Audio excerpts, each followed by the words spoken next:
for a quick overview for a book in the Bible? This podcast series gives you that and more, as Bible teacher Mike Beaumont makes sense of this unique collection of books, prompted by questions from David Taverner. In this episode, we're going to be looking at the book of Proverbs, still part of the section of wisdom literature. What, though, Mike, is the book of Proverbs about, essentially? Well, Proverbs is essentially a collection of sort of short, punchy sayings that is really looking to bring God's wisdom into everyday life. So it's not theoretical, it's rooted, it's trying to take the wisdom of God and say, and this is how that can get worked out in everyday life. So it's a very, very practical book. Wisdom of God, what do you mean by that? The wisdom of God, this is God's way of doing things, God's way of seeing things, God's way of understanding things. You know, if there is a God out there who created all things, then surely he understands them all. He who made everything knows how they work best. He also knows how they don't work best. So in Proverbs as well as counsel for this is the best way to get this out of life from the one who made it, there's also counsel in Proverbs about, and by the way, don't walk this way in life because the one who made this knows that this is not good. So it's really about God's understanding, God's perspective, God's heart, because this whole world, this whole creation is his. He designed it, he made it. And, you know, if you want to know how something works, then the best person to go and ask how it works is the guy who designed it and the guy who made it. And so that's what we get in this book. Go back to the one who made everything, who gave us everything. And in doing that, get his heart for how this is supposed to function, how it's supposed to work. And when you follow his ways, that's when you will enjoy it to the best. Is wisdom more than just common sense? Oh, yes, absolutely. Because, you know, common sense sometimes would cause us to do the very opposite of what God says. There are many examples, stories in the Bible where people followed common sense. In a previous episode, we saw how King Saul used common sense, that when the prophet Samuel didn't turn up, he thought he'd better offer the sacrifice instead. But then Samuel did turn up, and that whole incident revealed what was really in Saul's heart. So common sense is not always the best thing. That doesn't mean we got to put our brains into the freezer when we come to God. After all, he created us and our minds. But it does mean that our minds and our thinking have to constantly be brought to God. Why? Because our minds and our thinking have got coloured and shaped by the world that we live in, by the ideas we hear around us all the time, by the stuff that society around us tells us, this is normal, this is okay, this is great. And common sense might say, yeah, it is. But actually, God is saying, I know that's what you're hearing all around you in your culture, but that's not the best way to get the best out of life. For example, one of the things that will come out in Proverbs is the importance of fleeing like heck from adultery. Now, the culture in which we live in the West really says, sleep around, what does it matter? You know, sex is just a recreational activity. That would be common sense to agree. But God's wise words say, flee from adultery, flee from the adulteress is one of the words that we'll find in Proverbs. Why? Because God's best way of enjoying sexual relationships is between one man and one woman in a relationship of marriage for life where the sex continues to bind them together rather than is something that you do. So it's far more than common sense. It's common sense sanctified by God and occasionally tweaked by God to end up doing exactly the opposite of what you might have thought you would do. So these wise sayings come out of sort of practical experience, but where have they come from? I mean, who's pulled them all together? The book opens by saying the Proverbs of Solomon, son of David, king of Israel. So many of these Proverbs are indeed by him. But although the whole collection of Proverbs is ascribed to him, we know from the book itself that that isn't the case, because we will be told later on that there are the sayings of a guy called Agur, for example, in chapter 30, or the sayings of King Lemuel in chapter 31, or earlier in chapters 22 to 24, there's sayings from a group of people called the wise. So the book itself tells us that there are a number of contributors to this book, but probably the main one of which was Solomon, which is why it's ascribed to him at the beginning. And in which case it helps us understand something of this book, because the time of Solomon in the 10th century BC was a time of great peace and prosperity for most people. So it's a time of affluence, we might say. And of course, with affluence, which can be a blessing, it can also have a curse if you don't handle it right. So there was a real need to handle life and live life wisely so that you didn't make wrong choices in a time of affluence.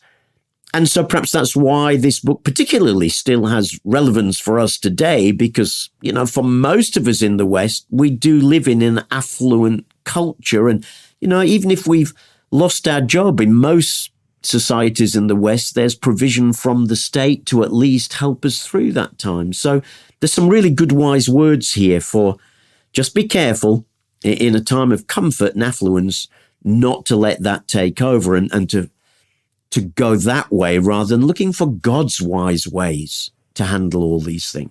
And Solomon, of all people, who became king, was the very person who asked God for wisdom. So God gave him that wisdom, and I guess some of that, as you say, has been brought together in the book of Proverbs. Yes, and I think it spills out, and you're right. When Solomon encountered God in a dream, and God said to him, ask me for whatever you want. Wow, I sort of put yourself into that one, and I think, what would I have asked for? But Solomon said, Lord, give me wisdom. Give me wisdom to govern your people. And God went on to say, well, because you've asked me for wisdom and not for wealth and riches for yourself, I'll give you the wisdom and the other stuff as well. So what we are getting here is supernatural wisdom from God. At times it might seem to cut across culture, but it is wisdom out of the heart of God for us, for life applied in a very practical way. I mean, what kind of areas of life then does Proverbs cover? Well, there's a whole bunch of areas. I mean, it's almost perhaps easier to tell you what doesn't it cover. I mean, for example, it covers things like family and marriage, home, the workplace, the dangers of laziness, addresses the issues of poverty and justice. It addresses things like our manners and our attitudes and so on. So it really does cover a whole breadth of life in many, many different expressions. And the whole nature of Proverbs, perhaps we could just say this at this point, is they are by and large short, very short, pithy sayings, maybe just a verse or maybe a couple of verses at a time. And then the next one is on a completely different topic. So when we come to read this book, again, this is one of those books where it's not always helpful to read great big chunks because you've had 20 wise pieces of advice. But a good way to approach this book might be to read very short sections at a time, along with other parts of the Bible that you are reading. And maybe to take one of the verses or to read a little section until you come to a verse that really hits you and you think, that's one I really could do with thinking through a bit more at the moment, and then reflecting on that. Well, let's have a look at some of the examples, some of the ways in which the Proverbs address real life.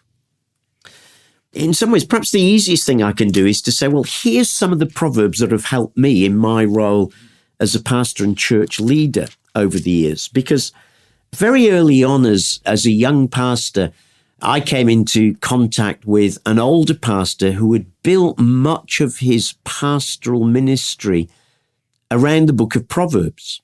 And he would recite Proverbs to you left, right, and center. And would draw on these, and from these he'd found wisdom for his life. So I'm just giving you a few examples here for how it's helped in my own life. Different people will have different stories, for example. But let me just pick one or two out that have helped me as a pastor, but I think have wider application too.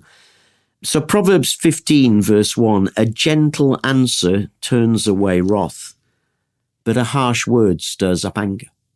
Now, actually, that's applicable for everyone, not just pastors. But when I think of the number of times that maybe people have come at me with something they feel really strongly about and have gone for me, and we all know what it's like when someone attacks you verbally. What do you want to do? You want to get defensive. You want to attack back. But Proverbs says God's wise way of dealing with that is give them a gentle answer. It will turn away their wrath. It will dissipate like sand through their fingers. A harsh word just stirs up anger. So that's certainly one that I've had to use many times. Just a little later in that chapter, plans fail for lack of counsel, but with many advisors they succeed. So as a pastor, when I've come up with my latest brilliant idea for taking the church forward, it's been good then to go and share with your leadership team to say, look, I'm thinking about this. God, I think, is saying this to me. Can we pray about this together? What do you see are the good points here? What would you change? What needs shaping? And again, that is something that can apply in absolutely everyday life. If I turn on to chapter 26 and verse 20, without wood, a fire goes out. Without gossip, a quarrel dies down. And as a pastor, you're in a great position to know all sorts of stuff, and you could gossip about all sorts of things. But just learning, it's about just keep your mouth shut. Don't gossip about things, even if gossiping about it would protect you, because that will help the quarrel to die down. Again, that's not just a word for me as a pastor, but can apply to so many, many people. And for me, here's one in particular for a pastor, 27:23. Be sure you know the condition of your flocks. Give careful attention to your herds. Now, that was addressed to a pastoral culture, people who literally had literal flocks and herds. But to me as a pastor, be sure you know the condition of your flocks. What's that tell me? Get out among your people. Don't just pontificate from a pulpit. So there are just a handful, David, that I've given you of some random proverbs that I've been able to apply for my role as a pastor over years that have been incredibly helpful practically and have guided the way I have built. And there are many, many others for many other sorts of situations that if we will take them, we can say, yeah, I want to work that into my life and so see more of the wisdom of God in the way that I am fulfilling my role. Work that into your life, because it would be easy to think as you read the Proverbs, I guess, oh, that's a nice thought. Yes, maybe a nice thought, or maybe even to say, oh, that's a nice promise. And I think that leads us to comment on a particular issue about these Proverbs. They're not, how can I put it? They're not magic. They're not automatic. They are, how can I put it? They are observations rather than guarantees. For example, there's one of the Proverbs that says, lazy people are soon poor, hard workers get rich. Well, that's generally true. It is a general observation in life that if you are lazy and can't be bothered to go out to work and care, you are more likely to end up poor. Hard workers get rich. Well, the truth is that can be true, but we all know there are people who work incredibly hard, often long hours, multiple jobs, who never get rich and who struggle to make ends meet. So they're general observations on life rather than concrete promises, because in a fallen world, people sometimes get rich and hardworking people sometimes get poor, but the underlying principle is correct. But I think it's important that we see these as observations pointers, signposts of the way to go, rather than as concrete promises as such, because that's not how the Proverbs are meant to work. Sort of encouragements, in a sense, are they, to at least try and see if that is how it should be? Yes, I think that's a really good word that you've used there. They are encouragements to walk life this way. And still the truth is that if you work hard, you are likely to do better than you are lazy. Now, I know instantly, we can all think, well, I know someone, who's not worked for 20 years and has just lived on state. So, there's always an exception. And I think that's what I'm trying to say. There'll always be an exception. But these are still pretty good encouragement. They're still good rules of thumb. They're still good things to build your life around, whether you see immediate blessing out of them or not. Amongst the examples you've already given, there seems to be a kind of style, almost this black and white contrast. Yes, Proverbs does have a particular style. Basically, most of them are just one verse. They're punchy, and it's like they have a this and that, a this or that, a this, not that. And so that's a style to look for as you're reading through. There's often quite a contrast, and the contrast is often, not always, but is often between what happens when you don't do it God's way and what you do.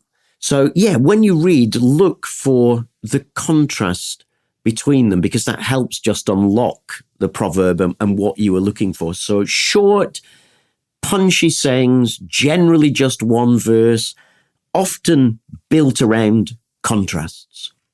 How else does Proverbs talk about wisdom? Well, it's really fascinating. Wisdom is clearly like a major theme of this book.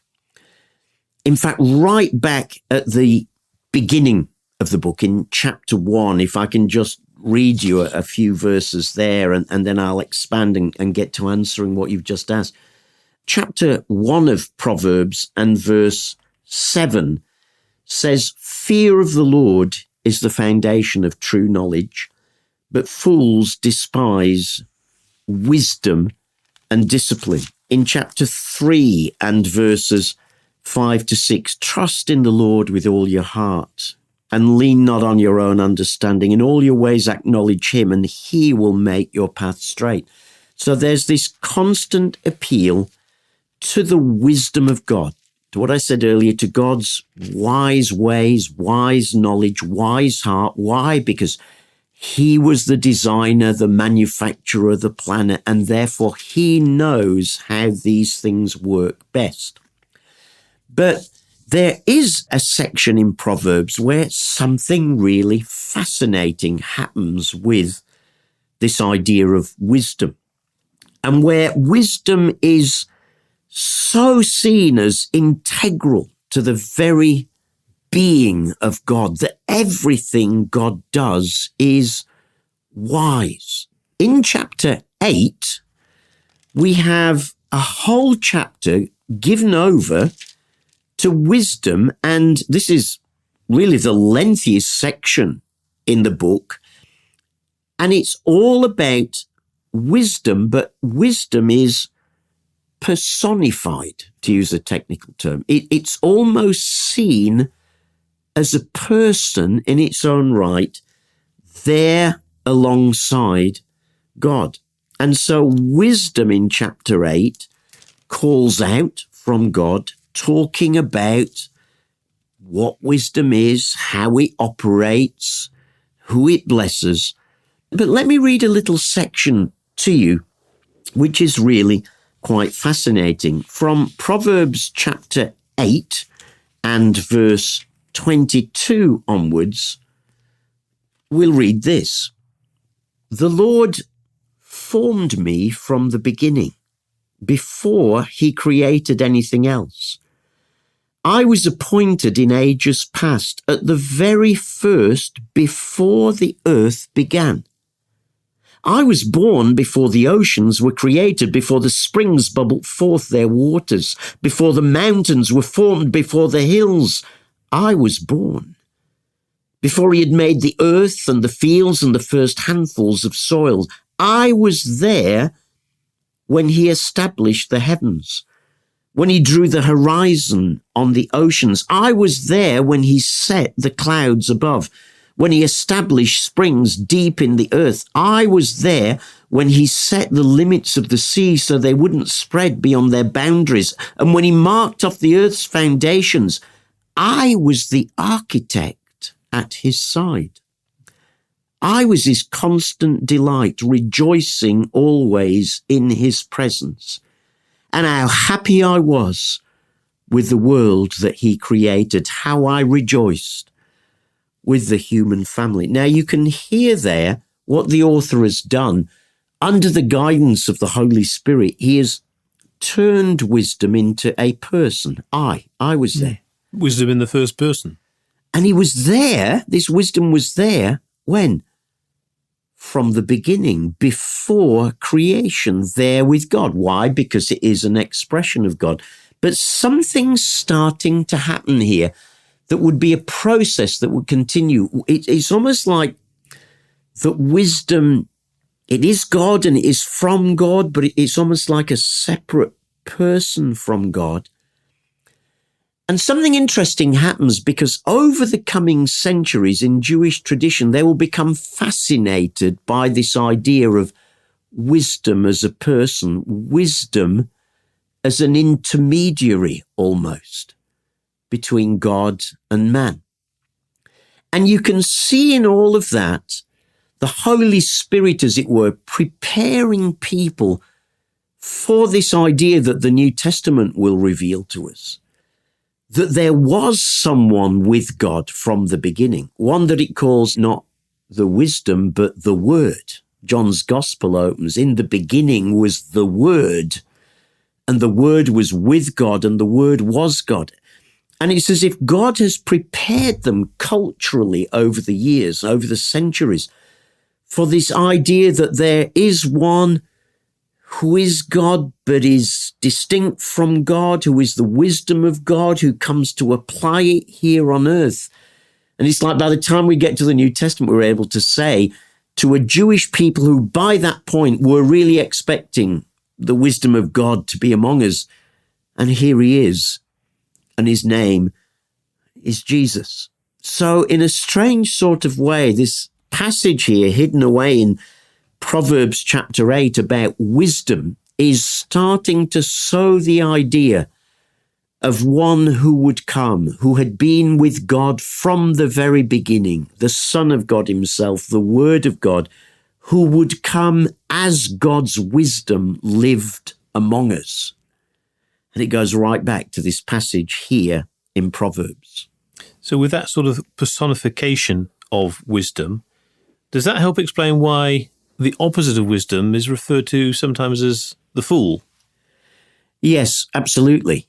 In fact, it will say to us that the fool says in his heart, there is no God. My goodness, that would leave a lot of people in the fool category today, doesn't it? But it's exactly that. It is the very opposite. The fool is the one who says there is no God, there is no one who created all this and designed it and masterminded it and know how it functions, and I know best. I, the human being, am the sole arbiter. That's the essence of humanism. But it's foolish, the book of Proverbs tells us.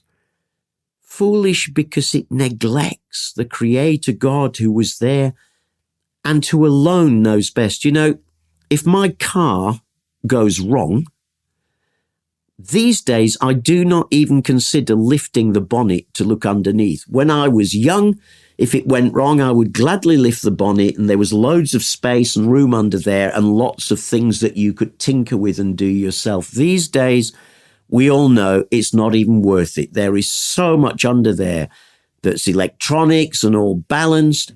Who is the best person to fix my car? Well, it's the people who made the car. It's the people who designed the car. So I take it back to the manufacturer where it was made. They've got the plans. They've got the diagrams. They've got the experience. They've got the wisdom. And they can fix my car really easily because they know how it's meant to function. Now, the wise person understands that's how it is with us and God. The fool thinks he can lift the hood, the bonnet, and fix it himself. How does the book of Proverbs finish? Oh, it finishes in an amazing way. There's a couple of collections of authors other than Solomon. So chapter 30 is sayings of this guy called Agur.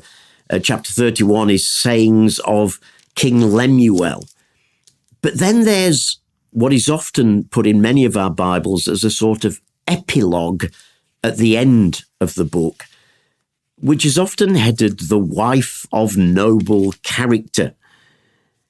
And it's this fantastic portrayal of wisdom demonstrated through an incredibly godly and gifted woman. Now, again, put this back into the context of its time, where the movers and shakers of life were the men, where the leaders were the men. And against that sort of cultural context, this passage about what a woman does is incredible. Let me just read a little bit of it since you've raised it. A wife of noble character, who can find? She's more precious than rubies. A husband can trust her. She will greatly enrich his life. She finds wool and flax and busily spins it. Now, lest we think, oh yeah, this is the picture of the wife staying at home, isn't it? No, it's not. She's like a merchant ship, bringing her food from afar. She gets up before dawn to prepare breakfast for her household and plan the day's work for her servant girls. Well, that still sounds a bit homey, doesn't it? Hang on, I haven't finished yet. She goes to inspect a field and buys it. And with her earnings, she plants a vineyard. Wow.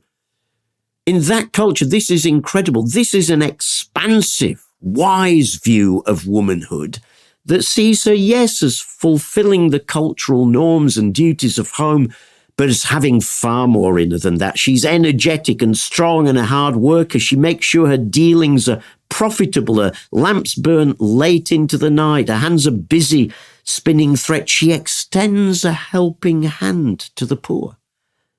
She opens her arms to the needy. She's no fear of winter for her household, for everyone has warm clothes. She's clothed with strength and dignity. She laughs without fear of the future. And when she speaks, her words are wise. So here is a powerful picture of the ideal wife. It's almost saying, if you really want to be wise in life, you'll look for a wife who, yes, is not just a good companion, and yes, who doesn't just cook and clean, though we know in our culture it may be the men who are doing that just as much as the women these days. But this is an empowering, envisioning picture of a woman who's also a dealer and a trader and using skills, and she blesses the poor and has a big heart. Now, that's the sort of wife you will look for if you are really wise.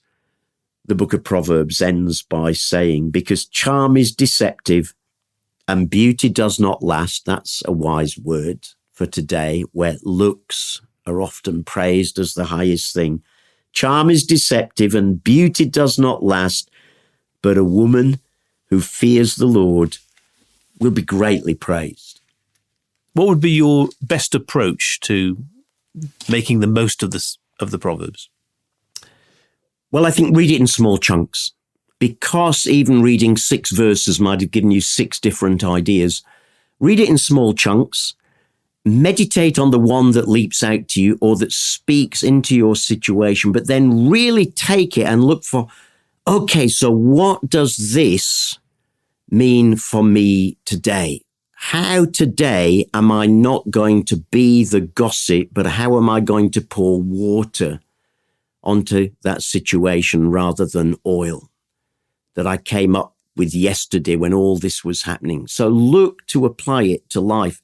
And perhaps I can just end by taking you back to one particular proverb, because it speaks of, if you like, the value of this book that guides us to the wisdom of God, to God's wise ways of living life. At the end of chapter 8, which was the chapter we spoke about being all about the personification of wisdom, Proverbs 8, Verse 34 says, "Blessed is the man who listens to me, watching daily at my doors, waiting at my doorway." There's a blessing in taking time each day to listen out for the wisdom of God. And of course, you can find that throughout the whole of the Bible, through stories and laws and gospels and letters. But here in this book, just by taking a proverb or two a day at a time, picking one out, chewing it over, thinking, how can I apply that? There is great blessing in stopping at wisdom's door, in listening to it, in waiting to get an understanding of it and applying it to life. So don't tackle the whole thing. Tackle it in small, bite-sized pieces. Learn to apply it to life. And honestly, my own experience and testimony is that I have found this book come to my help again and again and again. God's wise ways for living. Bible Books in 30 minutes covers every book of the Bible. And you can hear Bible teacher Mike Beaumont in conversation with David Taverner in more 30-minute podcasts. Bible biogs, Bible surprises, Bible songs, as well as their journeys on location in the Holy Land and beyond. Jesus, then and now, and Unstoppable Church, then and now. Making sense of the Bible for life every day.